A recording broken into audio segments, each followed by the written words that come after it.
இன்னைக்கு கமல்ஸ் கிச்சனில் பூர்ண கொலக்கட்டை கார கொலக்கட்டை எப்படி செய்கிறதுன்னு பார்க்க போகிறோம். அதுக்கு தேவையான பொருட்கள்: உலக்கு உளுந்தம்பருப்பை 2 மணி நேரம் நல்லா ஊற வச்சுட்டு தண்ணியை சுத்தரவாக வடிச்சிட்டு அதை எடுத்துக்கணும். தேவையான அளவு உப்பு, 5 வரமிளகா.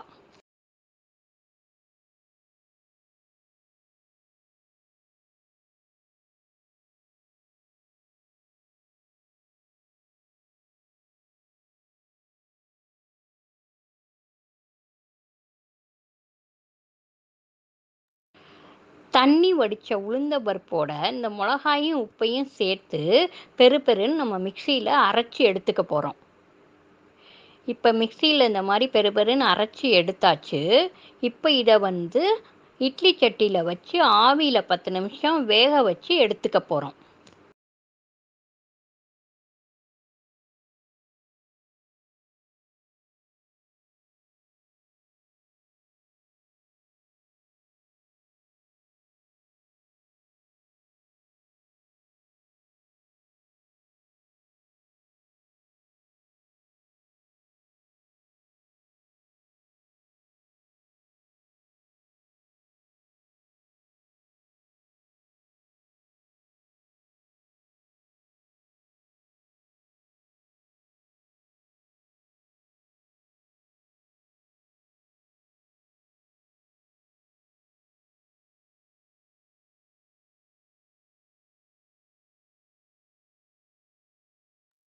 இப்போ தாளிக்கிறதுக்கு 1 டேபிள் ஸ்பூன் எண்ணெய், ஆவியில் வேக வச்ச இந்த பூர்ணத்தை நம்ம நல்லா உதுத்துறணும். உதுத்துட்டு நம்ம தாளிக்கணும். அதுக்கு என்ன தேவைன்னு பார்ப்போம்.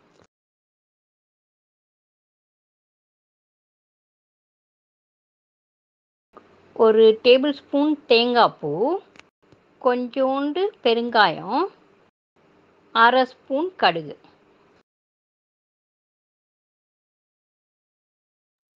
கொஞ்சோண்டு கருவேப்பிலை.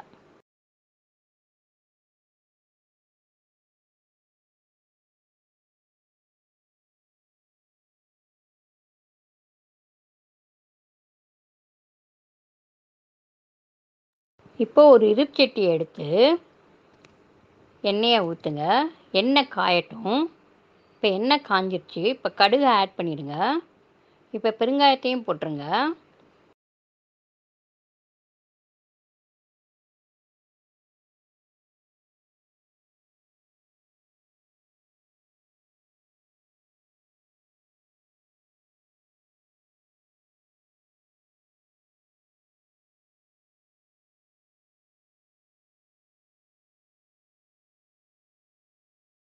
இப்போ இந்த தேங்காய் பூவையும் ஆட் பண்ணிவிட்டு ரொம்ப போட்டு வதக்காமல் உடனேயே இந்த உதுத்து வச்சுருக்கோம்ல உளுந்தம்பருப்பு அதையும் ஆட் பண்ணி இந்த கருவேப்பிலையும் ஆட் பண்ணி நல்லா கிளறிடுங்க.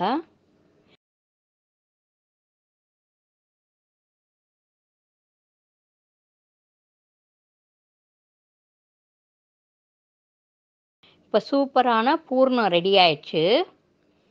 இப்போ மாவை ரெடி பண்ணி நம்ம கொலக்கட்டை பண்ண வேண்டியதான். இப்போ ஒரு பேன் எடுத்து 1 டம்ளர் தண்ணியை ஊற்றுங்க. தண்ணி நல்லா கொதிக்கட்டும், டிகாஷன் மாதிரி.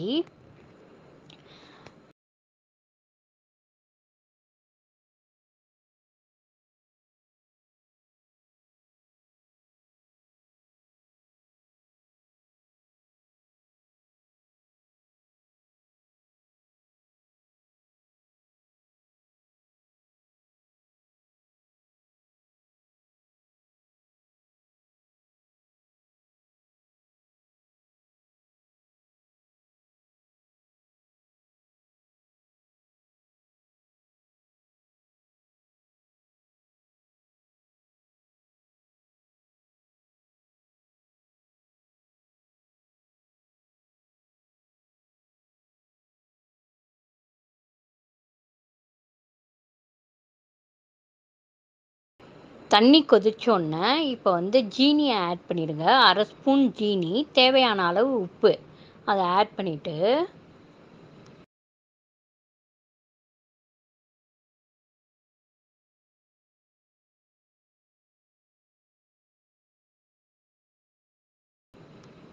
இப்போ இந்த மாவையும் கொட்டிடுங்க. அரை உலக்கு மாவு எடுத்திருக்கேன், அதையும் கொட்டிடுங்க. அதை நல்லா கிண்டிடுங்க. அடுப்பை உடனே அமர்த்திடுங்க. மாவை கொட்டினோடனே அடுப்பை உடனே அமர்த்திட்டு இதை நல்லா கிண்டிடுங்க.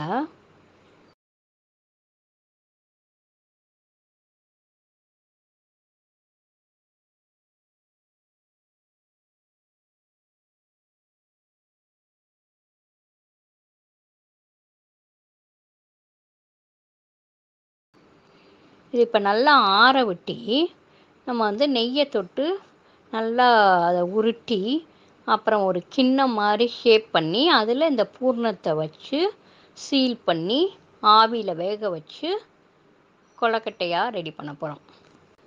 இப்போ பிணைஞ்சதை இந்த சின்ன சின்ன எலுமிச்சம்பழம் சைஸுக்கு உருண்டைங்களாக உருட்டி எடுத்துக்கணும். இப்போ இதை இந்த மாதிரி கப் ஷேப் பண்ணணும்.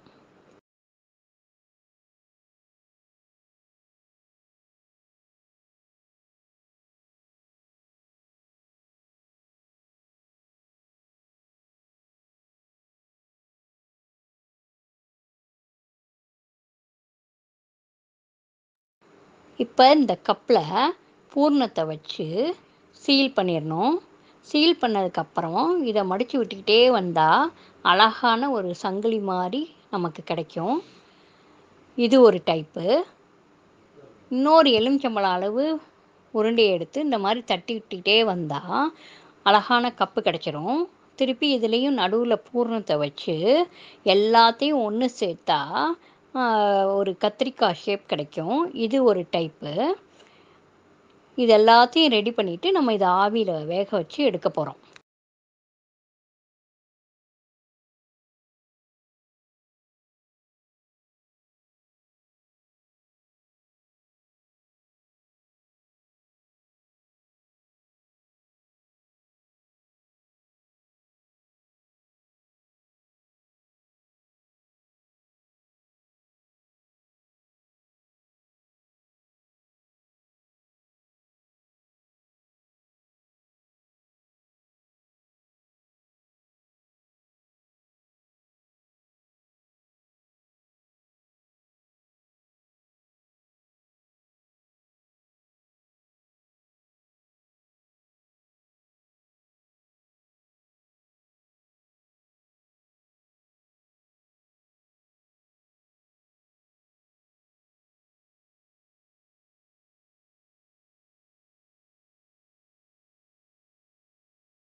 இப்போ எல்லா கொழுக்கட்டையும் பண்ணியாச்சு. இப்போ இட்லி பாத்திரத்தில் தண்ணியை கொதிக்க வச்சிடணும். அது கொதிச்சோன்னே ஆவி வந்தோடனே இது எல்லாத்தையும் வச்சு 10 நிமிஷம் வேக வச்சு எடுத்துட்டா கொழுக்கட்டை ரெடி ஆகிடும். இப்போ கொழுக்கட்டை வெந்துருச்சு. இதை எடுத்து சர்வ் பண்ண வேண்டியதான். சூப்பரான சுவையான பூர்ண கார கொழுக்கட்டை ரெடி ஆயிடுச்சு. சர்வ் பண்ண வேண்டியதான். இந்த வீடியோ உங்களுக்கு பிடிச்சதுன்னா லைக் பண்ணுங்கள், ஷேர் பண்ணுங்கள், சப்ஸ்கிரைப் பண்ணுங்கள், பெல் பட்டனை ப்ரெஸ் பண்ணுங்கள்.